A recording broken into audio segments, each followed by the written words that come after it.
설교 제목을 우리 다 같이 한번 크게 읽겠습니다. 우리 승호 집중. 자, 크게 시작. 부모 공경과 자녀 교육. 예. 성도 여러분, 5월은 가정의 달입니다.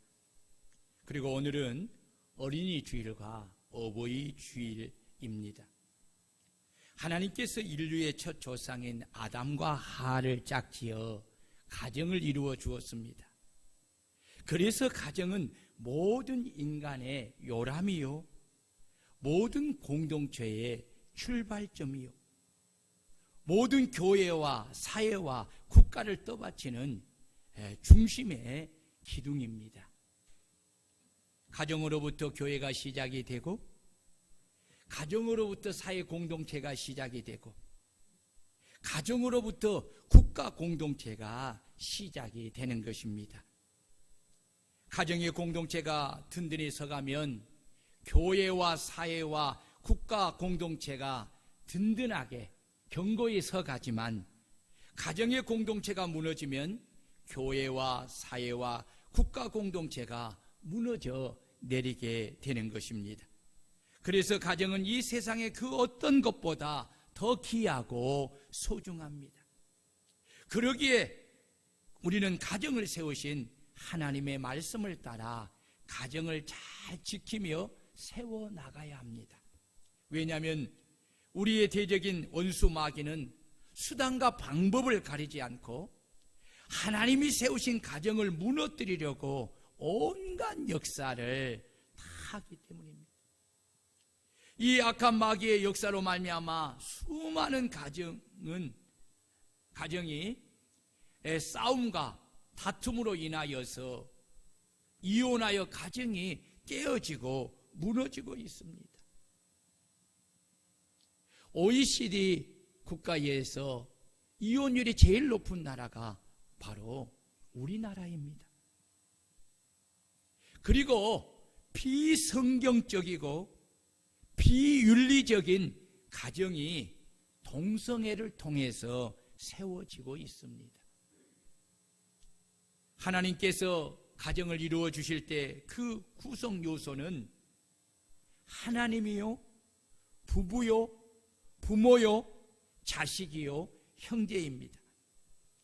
하나님께서 가정을 만들어 주실 때에 질서를 세워 주셨습니다. 이 질서는 가정이 든든히 세워가며 가정의 구성원들이 행복한 생활을 하도록 하기 위함입니다. 그래서 가정의 구성원들은 하나님이 세우신 가정의 질서를 따라 순종하고 복종해야 합니다. 그래야 가정이 든든히 세워져 가고, 이로 인하여서 자신과 가족이 함께 행복할 수가 있기 때문입니다. 가정의 구성 요소는 첫째가 하나님이십니다. 하나님은 두 사람을 짝지어 가정을 이루어 주신 분이십니다. 가정이 행복하고 가정을 든든히 세워 가시는 분은 오직 그 가정의 주인이신 하나님이십니다. 아멘. 하나님께서 부부를 짝지어 한 가정을 이루어 주신 것은 두 사람이 힘을 합하여 하나님을 가정의 주인으로 더 잘 섬기고, 이로 인하여 하나님께서 복을 주어 더 행복한 인생을 살게 하고자 가정을 만들어 주신 것입니다. 그래서 결혼학교를 시작하면 첫 번째, 왜 결혼을 하시는 것입니까? 라는 첫 번째 질문의 답이 바로 이거예요. 두 사람이 힘을 합하여 하나님을 가정의 주인으로 더 잘 섬기고, 이로 인하여 하나님께서 복을 주어 더 행복한 인생을 살고자 하여 결혼을 합니다. 이것이 정답이에요. 그러므로 가정이 행복하고 가정이 든든히 세워가려면 하나님이 세우신 가정의 질서를 따라 두 사람을 짝지어 부부가 되게 하여 한 가정을 이루어 주신 행복의 원천이신 하나님을 가정의 주인으로 모시고 잘 섬기는 가정이 되어야 합니다. 그래서 가정의 구성의 첫 번째가 누구라고요? 하나님입니다. 아멘. 두 번째 요소는 부부입니다. 부부는 하나님이 짝지어 주셔서 사랑으로 한 몸을 이루었습니다. 가정의 중심은 부부에게 있습니다.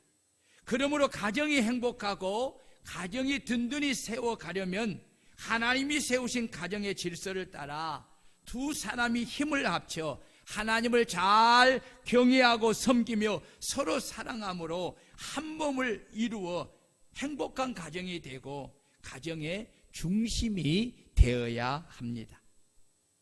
세 번째 가정의 요소는 부모입니다. 하나님이 세우신 가정의 질서는 내가 낳은 자식보다 나를 낳아주신 부모가 먼저입니다. 그래서 하나님은 10계명을 주실 때에 1계명에서 4계명은 먼저 하나님을 사랑하라는 계명이고 5째 계명부터 10째 계명은 이웃을 사랑하라는 계명인데 그 이웃 사랑의 첫째가 5계명인 내 부모를 공경하라. 그리하면 내 하나님 여호와가 내게 준 땅에서 내 생명이 길고 복을 누리리라 라고 하신 것입니다. 그러므로 가정이 행복하고 가정이 든든히 세워져 가려면 하나님이 세우신 질서를 따라 가정의 질서를 따라 첫째가 하나님 사랑, 둘째가 부부 사랑, 그 다음에 부모님을 사랑하고 공경하는 가정이 되어야 합니다. 세 번째 가족의 구성 요소는 자식입니다. 많은 사람이 하나님이 세우신 가정의 질서보다는 자기 생각대로 가정의 질서를 바꾸다 보니 가정에 혼란이 생기고 심각한 문제가 생기게 되어 이로 인하여서 다툼과 싸움으로 인하여서 가정이 깨어지고 무너져 내리는 것입니다. 그렇다면 어떻게 바뀌게 된 것입니까? 하나님보다 부부보다 자식을 더 앞세우고 부모보다 자식을 더 앞세우는 것입니다. 근데 이것을 사랑이라고 합니다. 그러나 이것은 하나님이 말씀하신 사랑의 질서가 아닙니다. 여러분, 사랑은 부질서하지 않습니다. 진정한 사랑은 질서가 있습니다. 그 질서가 바로 하나님께서 가정의 행복을 위하여 그리고 그 가정이 든든히 서가게 하도록 세우시는 질서입니다. 부부가 하나님보다 자식을 먼저 사랑하고 남편과 아내가 남편과 아내보다 자식을 먼저 사랑하는 것이 우선이 되고 부모보다 자식을 먼저 사랑하는 것이 우선이 되면 그것은 하나님이 세우신 가정의 질서를 내 임의대로 바꾸는 것입니다. 사람마다 사랑을 말할 때 내리사랑이라고 합니다. 그래서 자식을 낳으면 부부 사랑보다 자식 사랑이 먼저가 되고 자신을 낳아준 부모 사랑보다 자신이 낳은 자식을 먼저 사랑하게 됩니다. 이런 잘못된 사랑을 계속하다 보니 이것이 마치 습관화되어 진리처럼 받아들이고 그것을 당연시하는 것입니다. 그러나 이것은 진리가 아니기에 당연한 것이 아닙니다. 엄격하게 말하면 가정의 질서를 세우시고 가정을 세우시고 가정의 질서를 세우신 하나님의 말씀을 알지 못하여 생긴 결과입니다.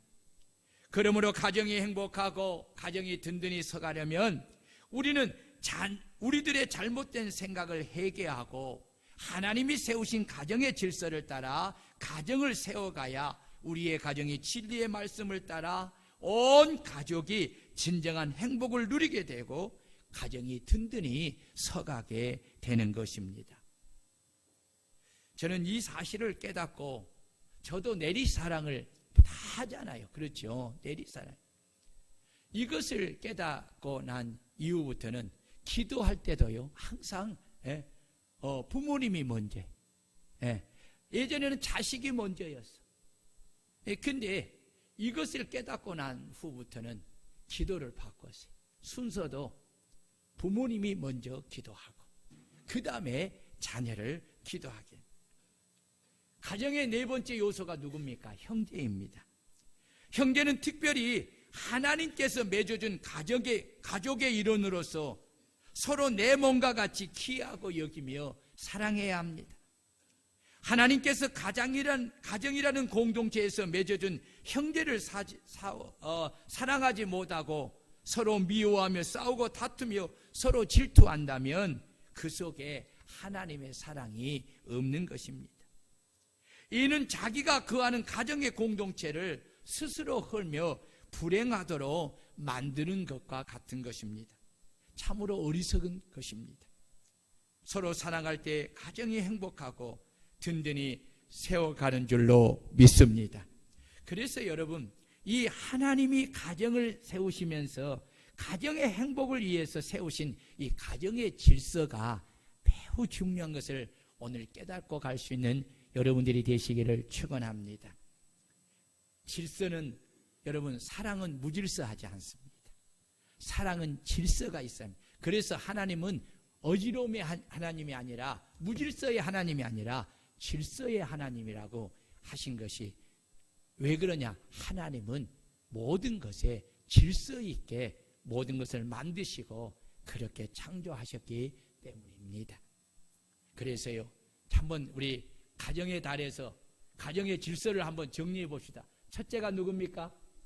가정을 세우신 하나님입니다. 둘째가 누굽니까?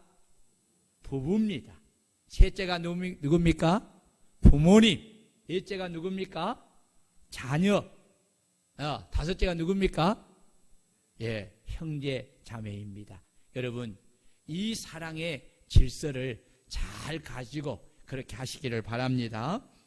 200년 전에 선교사들이 중국에서 선교할 때에 많은 어려움이 있었던 것은 중국 사람들이 이 공자에 가르친 유교 문화에 깊이 젖어 있었기 때문입니다. 그래서 선교사님들이 모여 어떻게 하면 그들이 마음을 열고 복음을 받아들일 수 있는가를 궁리한 끝에 기독교가 부모를 공경하는 효의 종교인 것을 전하기로 뜻을 모으고 전도지에 부모 공경과 효에 관한 말씀을 삽입키로 하였습니다. 그래서 에베소서 6장 1절에서 3절 말씀, 자녀들아 주 안에서 너희 부모에게 순종하라. 이것이 옳으니라. 내 아버지와 어머니를 공경하라. 이것이 약속 있는 첫 계명이니 이로써 내가 잘되고 땅에서 장수하리라. 출애굽기 21장 15절, 자기 아비나 어미를 치는 자는 반드시 죽일지니라. 그 아비나 어미를 저주하는 자는 반드시 죽일지니라. 잠언 22장 23절, 너를 낳은 아비에게 청종하고 내 늙은 어미를 경히 여기지 말지니라. 내 부모를 즐겁게 하며 너를 낳은 어미를 기쁘게 하라는 이 말씀을 전도지에 놓고 사람들에게 전도를 하다 보니 그 중국의 유교에 젖은 사람들이 이 종교가 효를 강조하는 종교이구나 하고 마음을 열고 복음을 받아들였다고 그렇게 합니다. 그렇습니다. 많은 종교마다 부모님을 공경하려는 가르침이 없는 것이 없습니다. 그것은 인간이 행해야 할 마땅한 도리이기 때문입니다. 그러나 기독교처럼 창조주 하나님께서 직접 십계명에 너 인간의 관계에서 가장 먼저 자신의 부모를 공경하며 효를 다하라고 명령하는 종교는 기독교밖에 없습니다. 부모님을 공경하여 효도하지 않으면 사람 취급도 하지 않았으며 심지어는 그들을 죽이라고 명령하신 분이 누구냐? 바로 하나님이십니다. 하나님. 오늘 본문 4절에도 만일 어떤 가부에게 자녀나 손자들이 있거든 저희로 먼저 자기 집에서 효를 행하여 부모에게 보답하기를 배우게 하라. 이것이 하나님 앞에 받으실 만한 것이니라고 말씀하고 있습니다. 여기서 효를 행하다라는 말은 유세배오라는 단어인데 존경하다, 경배하다라는 뜻입니다. 이 말씀은 자녀들은 마땅히 부모를 존경하며 높이 받들어 부모님께 받은 은혜와 사랑을 효를 행하여 보답하는 사람이 되라는 것입니다. 여러분, 그렇다면 부모님께 하는 효가 무엇일까요? 여러분, 세 가지를 말씀을 드릴 때 잘 기억해 계시기를 바랍니다. 첫째는 주 안에서 모든 일에 부모님께 순종하는 것입니다. 따라해 봅시다. 주 안에서 모든 일에 부모님께 순종하는 것이다. 골로새서 3장 20절을 보면 자녀들아 모든 일에 부모에게 순종하라. 이는 주 안에서 기쁘게 하는 것이니라 라고 하였습니다. 여기서 순종하다라는 히파쿠오라는 단어는 밑에서라는 히포와 듣는다라는 아쿠오 말이 합성어로 된 말이에요. 그래서 이 말씀은 무엇을 말하냐면 부모님이 말씀하실 때 자신을 낮추어 아래서 경청하여 듣고 그 말씀에 순종한다는 것을 뜻하는 것입니다. 이것이 주 안에서 부모님을 기쁘게 하는 효인 것입니다. 여러분, 부모님의 말씀에 순종하고 있습니까? 순종 잘하시기를 축원합니다. 록펠러는 어려서부터 무척 가난에 살았습니다. 집사님 이거 띄워주세요. 어려서부터 그는 신문파리와 공장 직공으로 그렇게 생활을 했습니다. 그는 가난했지만 그의 어머니께서 물려준 10가지 소중한 신앙을 유산으로 가지고 있었습니다. 사실 록펠러는 어머니가 자기가 어렸을 때에 그만 천국에 가셨습니다. 그런데 그 어렸을 때 어머니가 이 록펠러에게 10가지의 소중한 이 유언과 같은 믿음의 유산을 남겨주었습니다. 자, 첫 번째 한번 크게 얘기해 봅시다. 제가 한번 여러분들이 읽으십니다. 시작. 첫째, 둘째, 셋째, 넷째, 다섯째, 여섯째, 일곱째, 여덟째, 아홉째, 열째. 아멘. 여러분, 간결하지만 너무나도 감동적인 말씀입니다.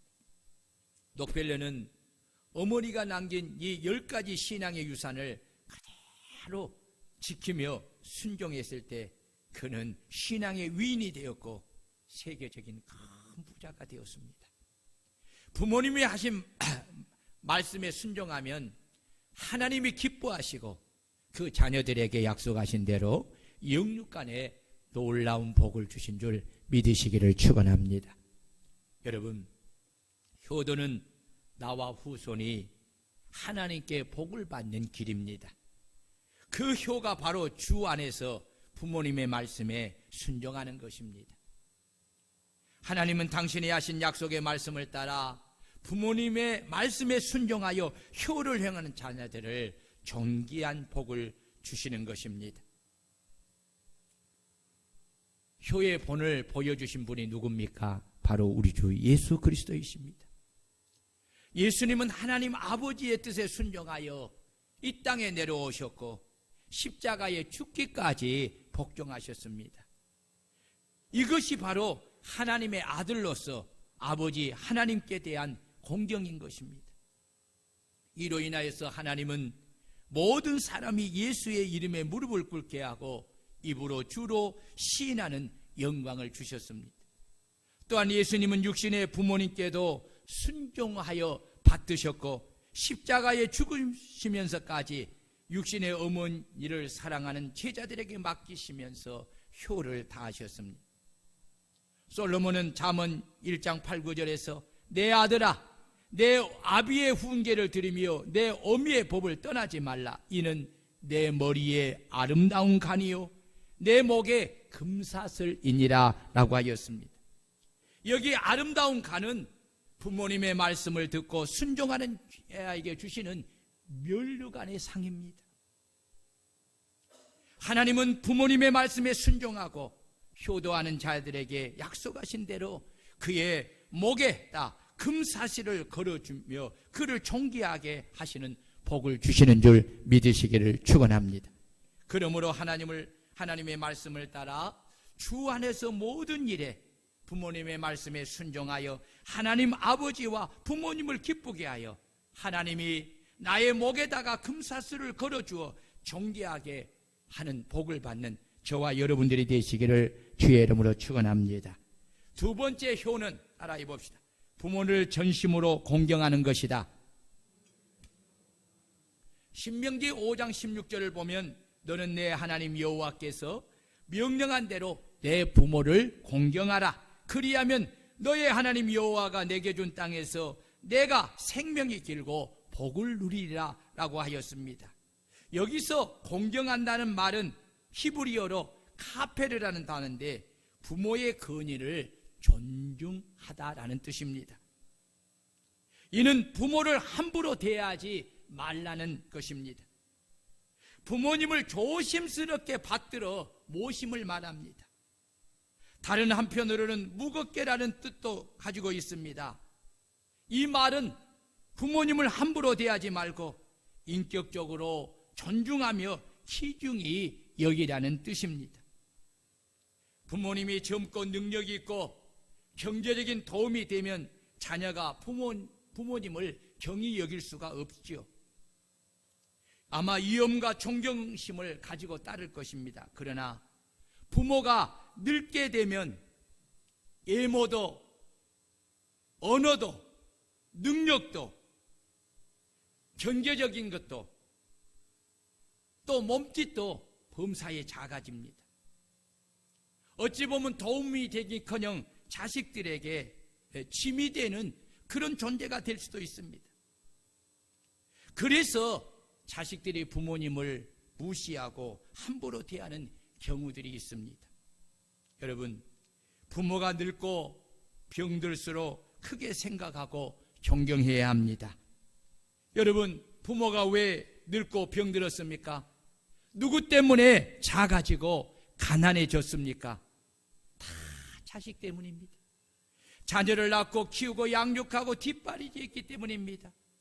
부모는 자신을 위해 마음 놓고 무엇을 먹고 입고 쓰고 즐기지 못합니다.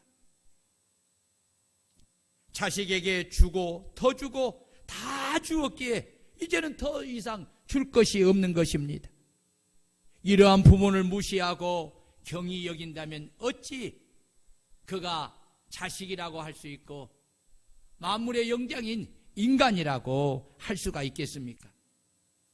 늙고 초라한 부모님을 공경하고 사랑하는 자녀가 진정한 하나님의 자녀인 줄로 믿습니다. 자식은 마땅히 부모를 크게 여겨야 합니다. 그리고 부모님을 칭찬하고 부모님께 늘 감사하는 자식이 되어야 됩니다. 자식에게 있어 부모는 하나님 다음으로 가장 큰 존재입니다. 부모를 크게 생각할 때에 자녀도 크게 되고 이 땅에서 하나님의 축복을 받아 양육이 잘 되는 복을 받게 되는 것입니다. 그러나 부모를 경히 여기는 것은 자신이 망하고 저주받는 길이고 가장 어리석고 미련한 행동인 것입니다. 우리가 부모님을 공경해야 될 이유는 약속 있는 하나님의 첫 계명이기 때문입니다. 부모 공경은 엄중한 하나님의 명령입니다. 부모 공경은 모든 인간 관계에서 가장 우선해야 합니다. 다른 관계에서도 중요하지만 부모 공경은 그보다 우선입니다. 부모 공경은 기본 윤리입니다. 어떤 사람이 모든 것을 다 갖추었다고 해도 그가 부모님을 공경하지 않으면 그는 아무것도 갖추지 못한 사람인 것입니다. 이 세상에 자식이 없는 사람은 있어도 부모가 없는 사람은 없습니다.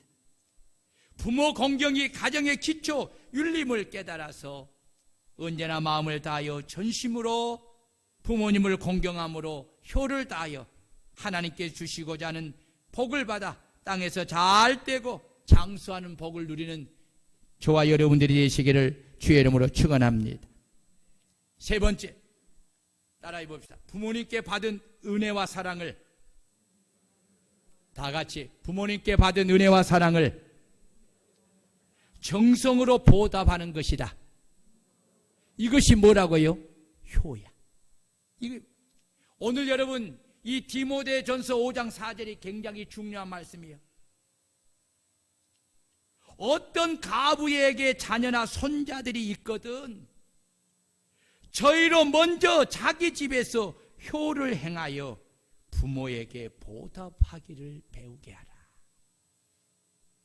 여기서 보답하다라는 말은 보상을 갚는다라는 말입니다.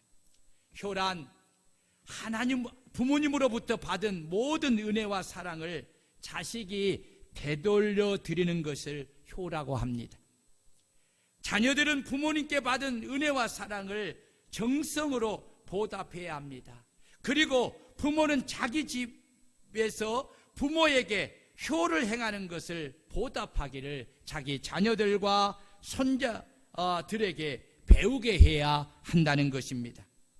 그러기 위해서는 부모가 자녀들과 손자들이 보고 배울 수 있도록 먼저 부모에게 보답하는 효의 본을 보여야 합니다. 우리나라 말에 이런 말이 있지요. 효자 집에 효자 난다라는 말이 있습니다. 효자인 아버지 어머니의 모습을 보고 그 자식이 배워 효를 행한다는 것입니다. 그래서 효는 밭에다 뿌리는 씨앗과 같습니다. 부모님이 어떤 효의 씨앗을 뿌리는가를 보면서 자녀들도 부모를 본받아 같은 효의 씨앗을 뿌리게 되는 것입니다. 그런데 현실은 부모에게 보답하는 것을 배우게 하지 않습니다. 오히려 자식들을 부모님보다 더 소중히 여기고 있습니다. 그러니 이런 자녀들이 어찌 부모에게 보답하는 것을 배우겠습니까? 실로 안타까운 일입니다. 가나안 농문학교에서 효도 실천 10계명이 가르치는데 화면을 보고 한번 읽겠습니다.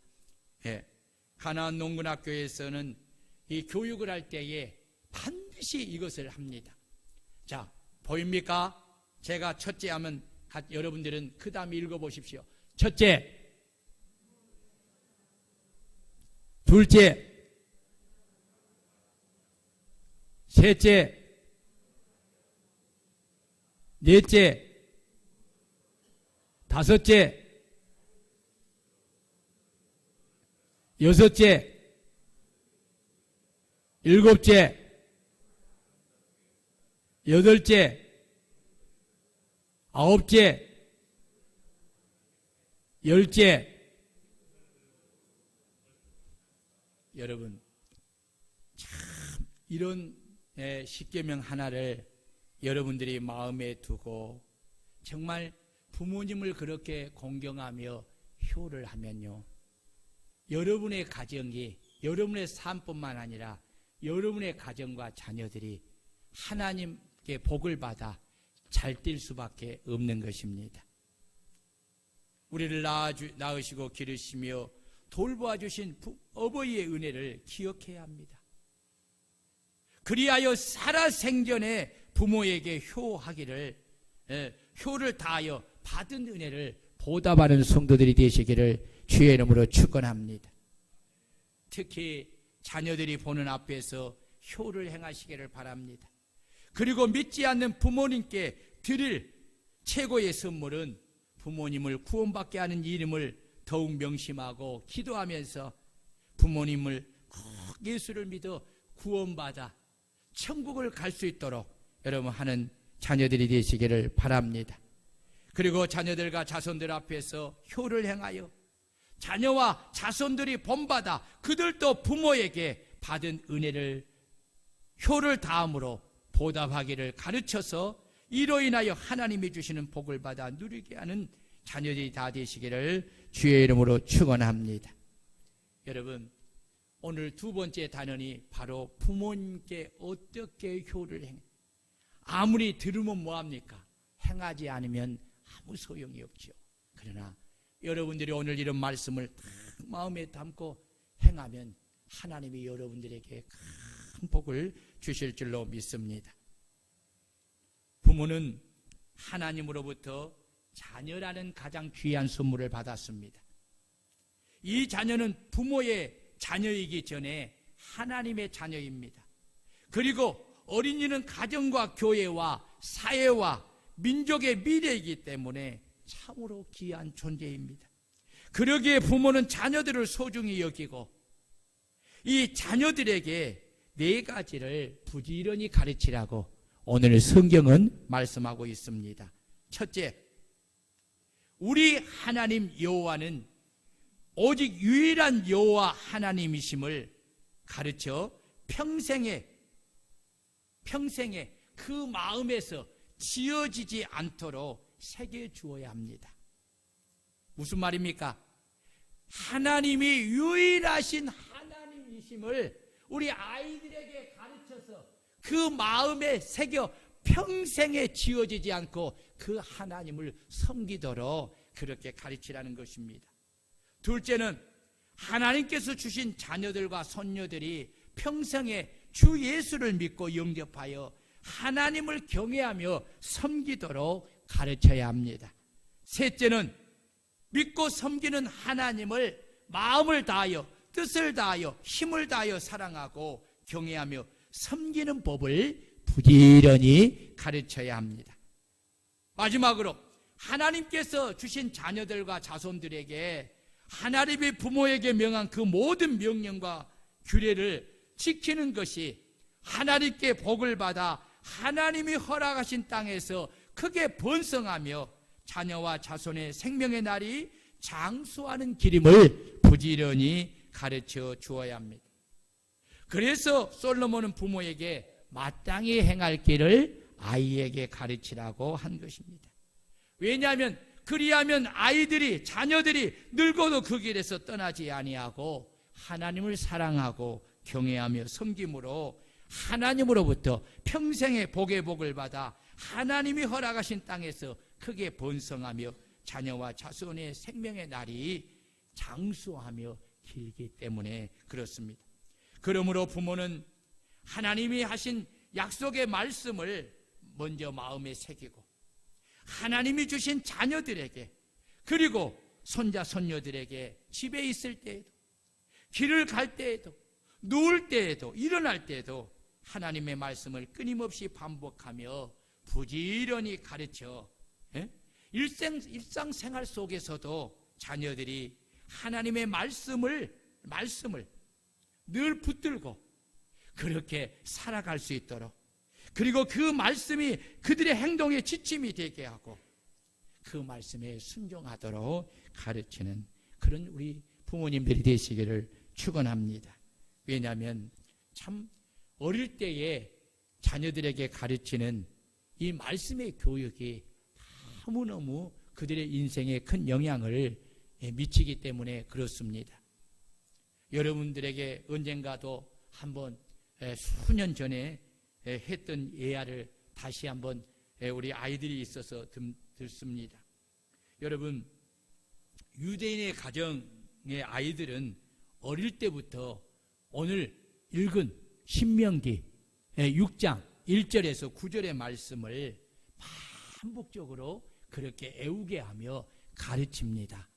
이것을 그들은 쇠마라고 합니다. 그리고 그들은 이 말씀을 토론하게 합니다.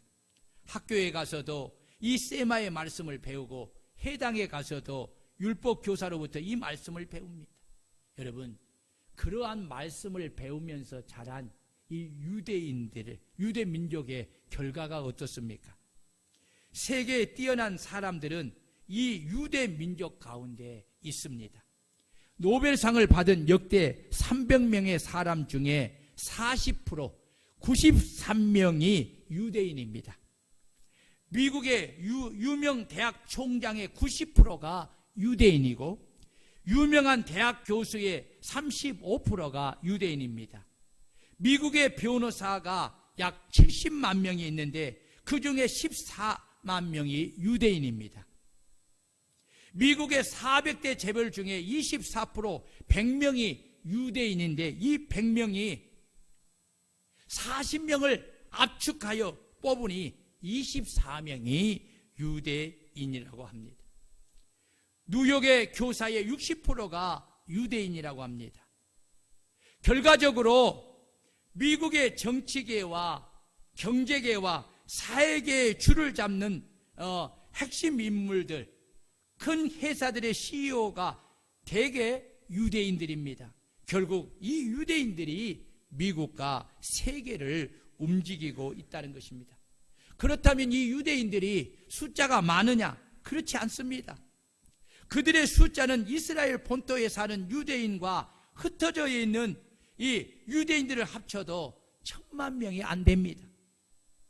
우리나라의 인구의 5분의 1에 불과한 그런 숫자입니다. 그러나 이들이 세계를 움직이고 세계를 지배하고 있습니다. 무엇 때문에 그런 것입니까? 그들은 하나님의 말씀을 어릴 때부터 아이들에게 가르쳐서 그 하나님을 경외하는 것을 배우게 하고 그 말씀을 따라 하나님께 지혜를 구하고 하나님의 주시는 축복을 받아서 그들이 오늘 이런 자리에 이르게 된 것입니다.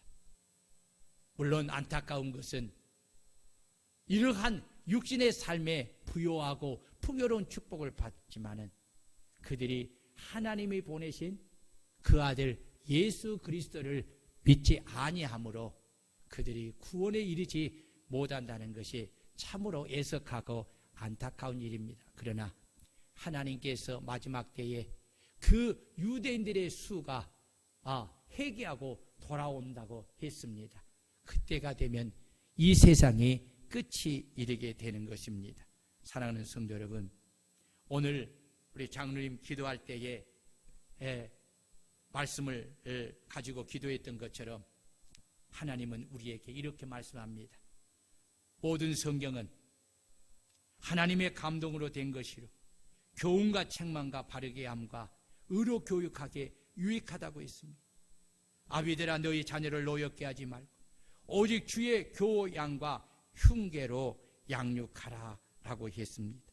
사랑하는 여러분, 자녀들을 어떻게 가르치기를 원하십니까? 자녀들이 무엇을 배우기를 원하십니까? 어떤 사람이 되기를 원하십니까? 여러분, 오늘 사실 이 부분에 대해서 좀 설교를 준비했습니다마는 여러분, 하나님의 말씀을 소중히 여기고 그 하나님의 말씀을 자녀들에게 잘 가르쳐 주시기를 바랍니다. 아멘. 우리 교사 선생님들, 제가 여러분들을 참으로 사랑합니다. 그리고 여러분들에게 참으로 고마워합니다. 그 이유는 우리 이 지금 시아 둘이 시아씨 또 우리 승호 우리 또 엘리미까 사실 주일학교가 지금 교회마다 없어지는 교회가 너무너무 많습니다. 정말 미래가 한국교회 미래가 다 지금 서구 교회를 우리가 거울로 삼아 보면 흔히 보이게 됩니다. 그래도 오늘 우리 이 아이들이 있기에 정말 우리 교회 그래도 기쁨이 되고 행복이 되는 거예요. 이들이 없다면 우리들끼리 믿다가 우리 교회 문을 닫아야 할 것입니다. 여러분, 우리 아이들을 1차적으로 맡은 분이 부모님들인데 신앙을 잘 유산으로 남기시기를 축원합니다. 그리고 모든 성도들이 깊은 관심을 갖고 우리 아이들을 우리가 살펴야 돼. 그리고 저들을 도와야 돼. 그리고 저들을 기도하고 축복해서 우리 아이들이 세계 속에 대한민국과 한국 교회와 세계를 이끌어가는 그러한 믿음의 사람이 되도록 여러분 하나님의 말씀으로 잘 교육하고 훈련하고 또 가르치며 양육하시기를 축원합니다. 오늘 말씀을 부여잡고 여러분 우리 아이들을 위해서 그리고 부모님 공경을